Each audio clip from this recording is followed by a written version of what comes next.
जब महाभारत समाप्त हो चुकी थी तो पांचों पांडव ने श्री कृष्ण से पूछा कि अगला आने वाला युग और कलयुग कैसा होगा।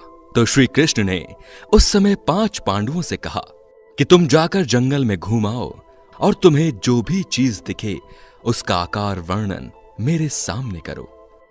पांचों भाई वन में चले जाते हैं और उन्होंने वन में जो देखा उसे देखकर वो आश्चर्यचकित रह गए। आखिर उन 5 भाइयों ने वन में ऐसा क्या देखा और श्री कृष्ण ने इसके पीछे क्या जवाब दिया, ये जानने के लिए वीडियो को एंड तक जरूर देखिए। इस वीडियो को सब्सक्राइब कीजिए और अपने दोस्तों के साथ शेयर जरूर कीजिए।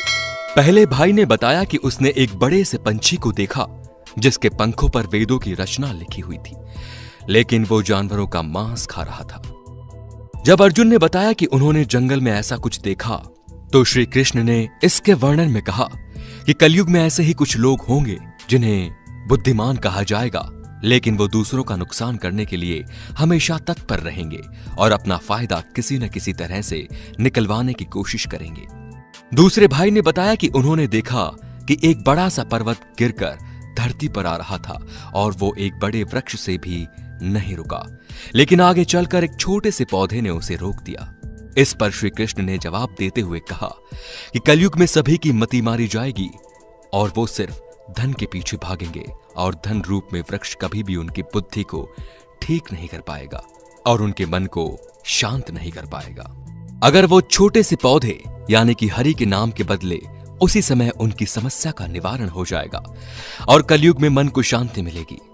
इसके बाद आगे चलकर भीम ने एक ऐसी गाय देखी जो अपने बच्चों को इस कदर चाट रही थी कि उसके जिस्म से रक्त बहने लगा, जिसे देखकर भीम हैरान हो गए और जैसे इसका अर्थ स्पष्ट करने को कहा।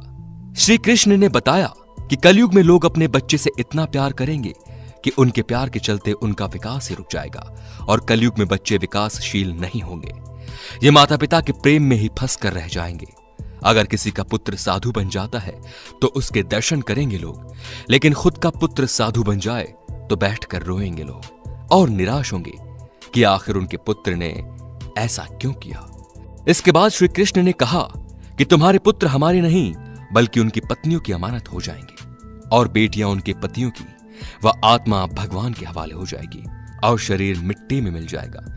इसके बाद जंगल में उन्होंने 2 सूंड वाले हाथी को देखा, इसीलिए श्री कृष्ण से स्पष्ट करना चाहा।